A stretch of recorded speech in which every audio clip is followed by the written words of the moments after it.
Alors voilà, si vous êtes un habitué de la chaîne, vous avez déjà vu le petit teaser qu'on avait fait il y a quelques semaines sur le fait qu'on allait tester cette petite merveille que j'aurais tellement voulu aimer. Mais malheureusement, c'est peut-être pas toujours le cas. Alors vous êtes prêts à découvrir pourquoi? On y va.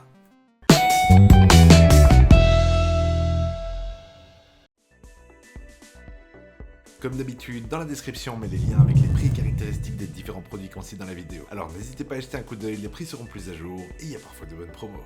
Alors profitez-en. Alors là voilà, la Huawei Watch 3 qui est vraiment géniale si vous avez toutes les caractéristiques qui sont les bonnes pour vous. Parce que malheureusement, c'est pas pour tout le monde et ça va peut-être faire des déçus si jamais vous n'êtes pas vraiment la personne ciblée par ce produit. Alors on va commencer par le look et le design. S'ils ont réussi quelque chose, c'est ce côté premium et vraiment sympathique que peut avoir cette montre. Alors déjà, elle est disponible en 4 versions différentes. On a des versions avec le bracelet comme celui-ci, qui est le bracelet sport. Je sais pas exactement de quelle matière c'est fait, mais franchement, j'ai jamais été aussi conquis que ça par une montre qui soit sportive et qui reste quand même élégante. Elle a aussi donc une version avec les bracelets en métal et aussi le pourtour qui est métallisé donc en acier. Elle a aussi un bracelet en tissu et encore un bracelet en cuir qui celle-là a un côté vachement plus classe. Mais par contre celle-ci a l'avantage d'être un petit peu moins chère, donc ça peut rendre l'intérêt un peu plus élevé. Et donc moi j'avais envie de prendre la version sport parce que j'aime bien le look un peu matte black comme ça.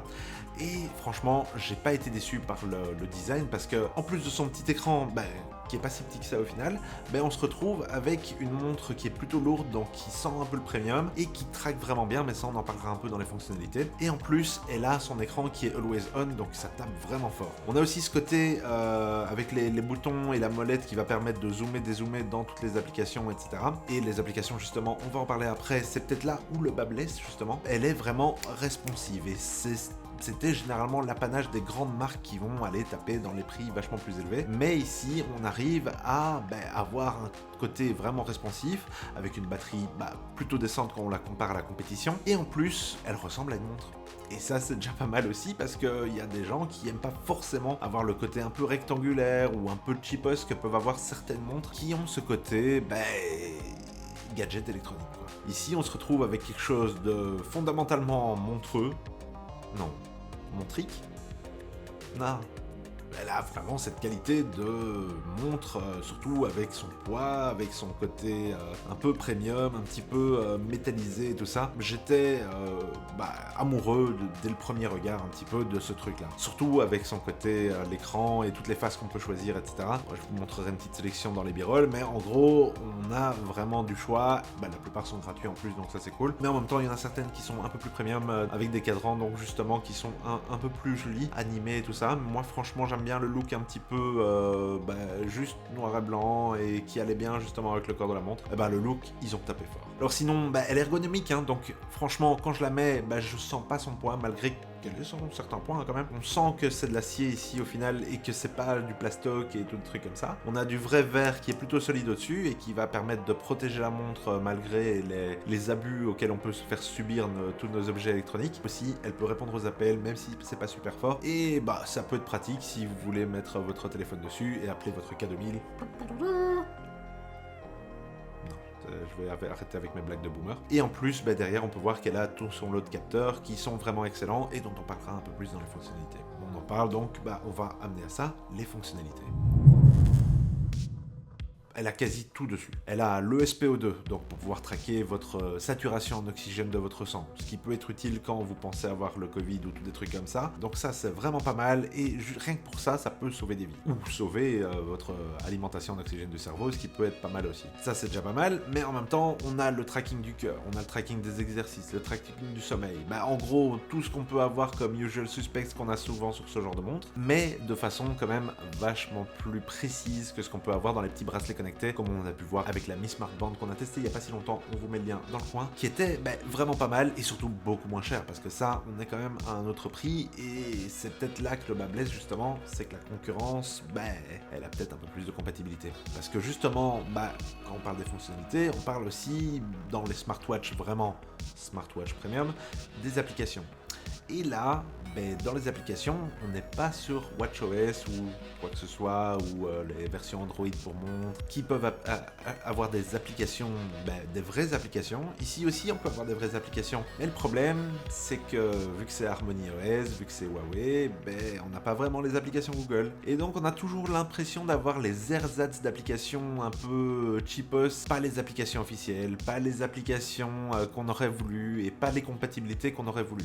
C'est tous les petits trucs pour lesquels on aurait préféré plus de compatibilité. La compatibilité étendue et pas être verrouillé dans un écosystème. Au final, chez Apple, on est verrouillé dans un écosystème, mais un écosystème tellement fourni qu'on se sent pas vraiment trop enfermé, on va dire. Tandis qu'ici, on est coincé dans l'écosystème Huawei, et l'écosystème Huawei, il est vraiment limite. Les applications qui sont dessus, il y en a 2-3 qui ont des grands noms, etc. La Huawei App Gallery, il y en a une petite dizaine d'apps. Donc, pour revenir un petit peu dans ce qui me plaît un peu plus, il y a le GPS intégré dedans, il y a même la puce 4G, donc on peut mettre son eSIM pour ceux qui ont un fournisseur d'accès, votre opérateur qui est compatible avec tous ces trucs-là, vous pouvez rentrer votre eSIM dedans, et justement, vous n'avez même pas besoin de votre smartphone pour pouvoir accéder à Internet, les mises à jour et tous les trucs comme ça. Vous pouvez directement oublier votre smartphone à la maison si vous voulez aller courir avec, ce qui est pas mal par rapport aux petites smartbands qui, elles, sont limitées à ce que vous pouvez faire transmettre par votre mobile. Ici, justement, elle peut être totalement autonome, mais autonome avec des applications un peu limitées. Et ça, c'est un peu dommage. Franchement, j'avais tellement envie de l'aimer, mais... dommage. Alors aussi, j'ai voulu mettre de la musique dessus, et la musique, c'est Huawei Music. Et Huawei Music n'est pas disponible ici pour l'instant, pas sur mon téléphone, et pas moyen de mettre mon Apple Music, et... ouais. Franchement, c'est toutes des petites limitations qui finissent par s'ajouter et qui enlèvent un petit peu de la superbe que peut avoir cette montre. Parce que franchement, elle avait tout pour plaire et c'est un petit peu dommage qu'elle ait ces petites concessions qu'on doit faire, surtout à ce prix-là, mais on en parlera. Ce genre de fonctionnalité peut évoluer avec le temps, mais on est un petit peu dans un cercle vicieux avec Huawei, avec le fait que de notre côté, on a moins d'offres, donc moins de personnes ont envie d'acheter de leur écosystème, et donc à cause de ça, il n'y a pas beaucoup de développeurs d'applications qui vont développer, malgré que ça peut être un excellent système. C'est pas un problème que ce soit un excellent système, d'ailleurs la fluidité est vraiment... elle est vraiment agréable, surtout qu'on se retrouve avec un processeur plutôt véloce, et justement, c'est pour ça que la batterie est raisonnablement impressionnante malgré la puissance qu'il y a dedans, parce que justement 2 jours ou jusqu'à 14 jours si on la met en mode économie, on ne s'attend pas à ce genre de fluidité, et justement elle est fluide, elle est agréable à utiliser, etc. Sauf quand on veut aller chercher dans des choses un peu plus spécifiques. On en parle justement de l'autonomie. Donc d'habitude, si vous avez un téléphone Huawei et tout ça, qu'il faut juste la quantité minimum d'informations échangées, vous pourrez aller facilement à 3 jours avec tout allumé. Elle est tout le temps allumée et je ne vais pas avoir besoin de devoir faire un grand mouvement pour pouvoir voir la montre s'activer.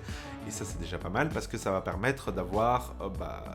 déjà la fonctionnalité principale d'une montre qui est de ne pas devoir sortir le mobile pour regarder l'heure et être un petit peu mal poli si on est en réunion ou quoi que ce soit. Ici, franchement, pour ça, avec 3 jours d'autonomie, tout allumé, avec tous les capteurs qui vont aller loguer vos informations et toutes vos constantes de santé qui vont être traquées pour pouvoir voir justement des évolutions sur le temps, etc.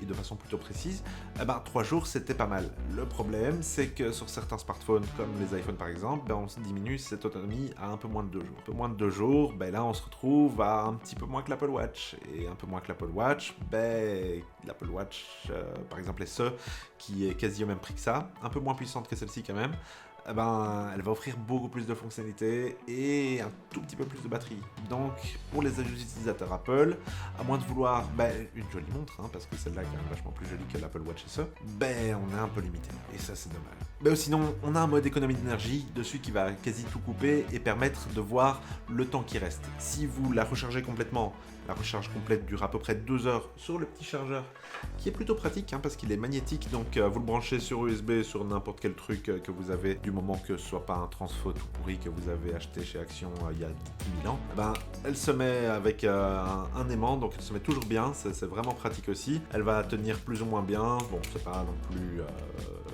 c'est pas du max safe, on arrive Ça met 2 heures à recharger complètement, et 2 heures à recharger complètement, si on active l'économie de batterie à ce moment-là, ben on voit qu'on va tenir quasi 14 jours. 14 jours avec une montre qui est aussi illuminée, aussi grande et qui a des fonctionnalités, bon, plus limitées quand on est en mode économie d'énergie, mais quand même des fonctionnalités avancées, notamment certains trackings sportifs, etc. qui vont rester allumés parce que un gyroscope, c'est pas ça qui va prendre toute votre batterie. Si vous êtes prêt à faire fi de toutes ces fonctionnalités, ben, par exemple, si vous partez une semaine en vacances et que vous voulez pas faire du sport par exemple en vacances, ce que je peux comprendre, hein, parce que vous traquez vos calories parce qu'il n'y a pas à avoir des buffets, et ben ça, vous avez à avoir la montre que vous n'aurez même pas besoin de recharger, surtout votre voyage si vous partez pendant 2 semaines. Ça franchement c'est pas mal, mais après ben, on se retrouve de l'autre côté, si on veut allumer toutes les fonctionnalités pour lesquelles elle est vraiment intéressante, mais on se retrouve avec 2 à 3 jours d'autonomie, ce qui là est un peu chiche. Ben en gros, ouais, mais non. Au final, on en arrive à la conclusion et au prix. Ben, le problème, c'est que cette montre, elle est à quasi 370 €. Elle est encore plus chère si vous prenez les options avec d'autres bracelets qui sont plus élégants peut-être, mais parfois, bah, ça dépend ce que vous préférez. Hein. Moi, j'aimais bien le côté justement un peu matte black. On se retrouve face à des montres de poids lourds de l'industrie qui, elles, ont l'écosystème qui permet de pouvoir faire beaucoup plus de choses. Malgré que j'avais tellement envie de l'adorer, bah, elle se retrouve un peu juste en tant que montre. Et pour une montre à 370 €, traquer juste le côté santé, c'est chouette. Et ça, on peut le faire avec une smartband de Xiaomi à 20-30 €. Et ça, c'est pas 20-30 €, c'est 370 €. Et justement, 370 € pour ne pas aller faire mieux que des montres Apple qui sont aussi aux alentours de 400 €, ou les montres Samsung qui sont aux alentours de 250 € et qui font plus de compatibilité, même si elles sont un peu moins jolies quand même, c'est un petit peu dommage. Parce que justement, à cause de ça, ça va la limiter dans l'intérêt que les gens peuvent avoir. Le seul principal intérêt, c'est d'avoir une montre connectée qui soit super jolie. Mais je me sens un peu lésé par rapport à tout ce que j'aurais pu faire avec une montre Samsung, avec une montre Apple. Après, ça peut évoluer avec le temps et les prix peuvent baisser avec le temps aussi. Donc franchement, si vous la trouvez en dessous de 300 €, ça reste quand même une excellente montre avec des trackings vraiment super précis, une bonne luminosité, plein de fonctionnalités, le côté 4G et tout ça avec l'eSIM, si votre opérateur est compatible, ça peut devenir genre la meilleure montre qui puisse être. Mais pour l'instant, les applications qui sont dessus et le prix font que c'est un peu difficile de la recommander. Alors franchement, si vous la trouvez d'occasion ou en solde ou avec plus d'applications compatibles parce que justement l'écosystème aurait évolué, alors sautez dessus. Alors voilà, mon cœur brisé par cette superbe montre qui m'avait tellement plu et qui finit par me décevoir un peu. J'aurais pas tendance à la recommander à moins que vous soyez sur Huawei.